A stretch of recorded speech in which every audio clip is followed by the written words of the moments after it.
guys, kembali lagi bersama aku, Arta Reza, dengan NPM A1G022057 dari kelas 1C, Prodi PGSD Matkul Pengelolaan Pendidikan dengan dosen pengampu Bapak Dr. Muhammad Kristiawan, Magister Pendidikan. Pada kesempatan kali ini, kita akan bahas tentang fungsi-fungsi manajemen. Ada 4 pokok bahasan yang akan kita bahas. Yang pertama, ada perencanaan, yang kedua, pengorganisasian, yang ketiga, penggerakan, dan yang terakhir adalah pengawasan. Pokok bahasan yang pertama adalah fungsi perencanaan. Fungsi perencanaan adalah sebagai pedoman pelaksanaan dan pengendalian, menentukan strategi pelaksanaan kegiatan, menentukan tujuan atau kerangka tindakan untuk mencapai tujuan tertentu.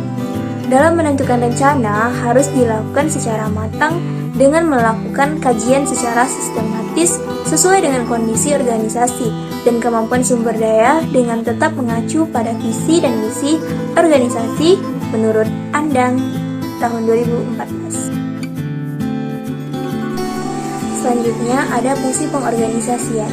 Fungsi pengorganisasian diartikan sebagai kegiatan membagi tugas kepada orang-orang yang terlibat dalam kerjasama untuk memudahkan pelaksanaan kerja.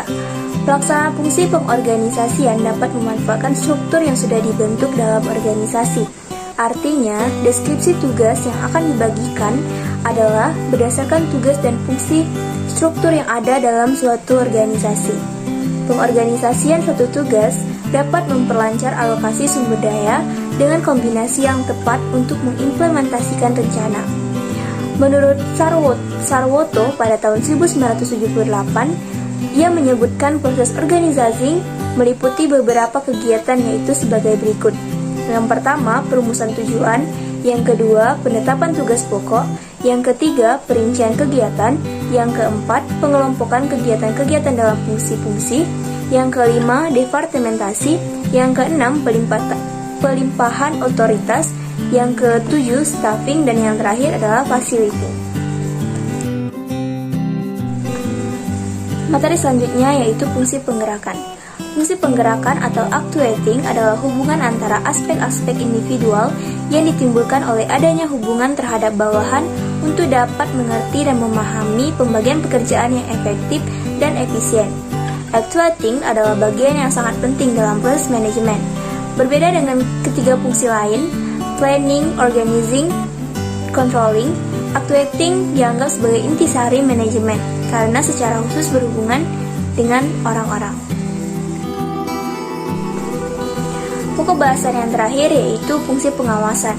Fungsi pengawasan adalah proses penentuan apa yang dicapai, berkaitan dengan standar apa yang sedang dihasilkan, penilaian pelaksanaan atau performansi, serta bila mana perlu diambil tindakan korektif.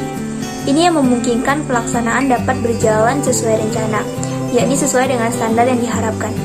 Tujuan pengawasan menurut konsep sistem adalah membantu mempertahankan hasil atau output yang sesuai dengan syarat-syarat sistem. Artinya, dengan melakukan kerja pengawasan, diharapkan dapat mencapai kualitas produk organisasi berdasar perencanaan yang telah ditetapkan sehingga konsumen atau stakeholder menjadi puas.